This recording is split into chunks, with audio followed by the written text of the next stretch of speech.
How to notate the second half of the melody of Brahms' Lullaby, also known as Wiegenlied.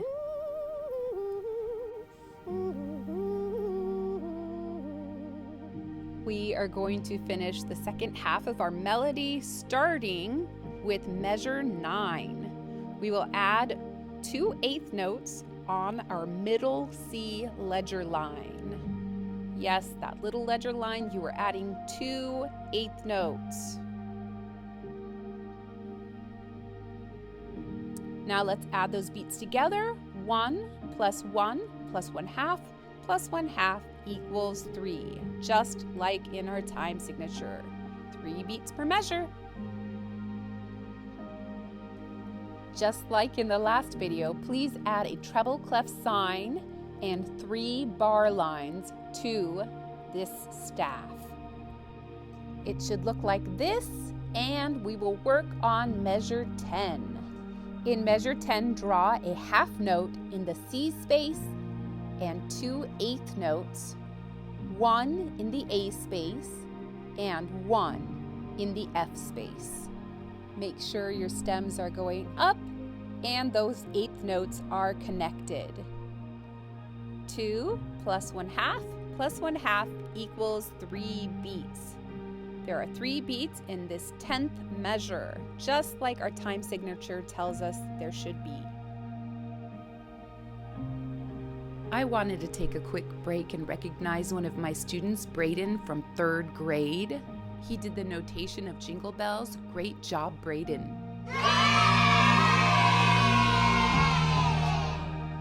Add a half note on the G line, then 2 eighth notes, 1 on the E line and 1 on the middle C ledger line. We have 2 beats plus a half beat plus a half beat, and that equals 3, just like in measure 10. Measure 12 has 3 quarter notes, 1 in the F space, 1 on the G line, and 1 in the A space.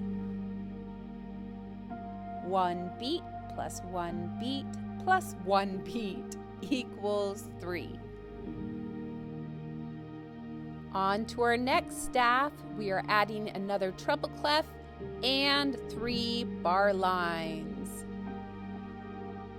Once again, it should look like this with your treble clef sign and 3 bar lines. Okay, I'm going to zoom in for you so you can see this teeny little note on the E line. Do you see it? It has an itsy bitsy flag and a line through it. It is called a grace note, and it's just about the cutest note there is.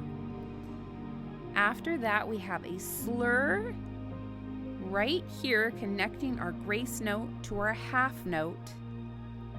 When you sing it, you have to quickly sing the grace note and then move on to sing or play, I should say, the half note. Our half note is on the G line and our 2 eighth notes are on the middle C ledger line. On measure 14, we have a half note in our C space and 2 eighth notes, 1 in our A space and 1 in our F space. On measure 15, we have a half note on our G line and 2 eighth notes, 1 on the E line and 1 on our middle C ledger line. Remember to connect those stems.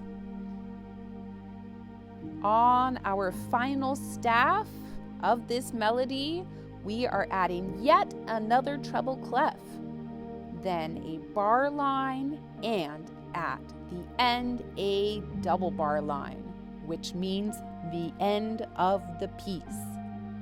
The end, the end. Don't worry about the extra space at the end. We're just going to ignore it. It doesn't mean anything. Look at measure 16. we have a quarter note in our F space.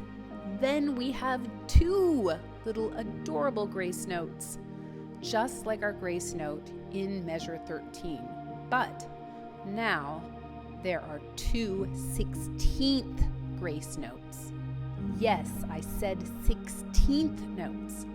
You are going to connect the stem twice with a little space in between. Let me repeat that. You are going to connect those stems twice with a little space in between.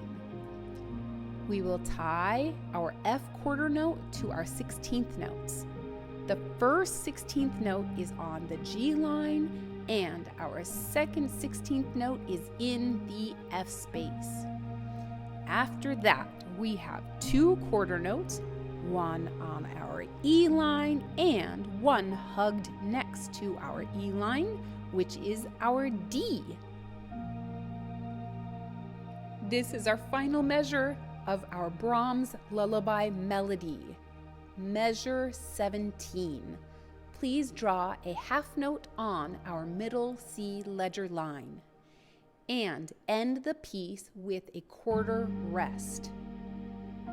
2 beats plus 1 beat equals 3. Just like our time signature tells us, there should be 3 beats in each measure. We are finished! Oh, I didn't see you there. Thanks for watching my mom's video.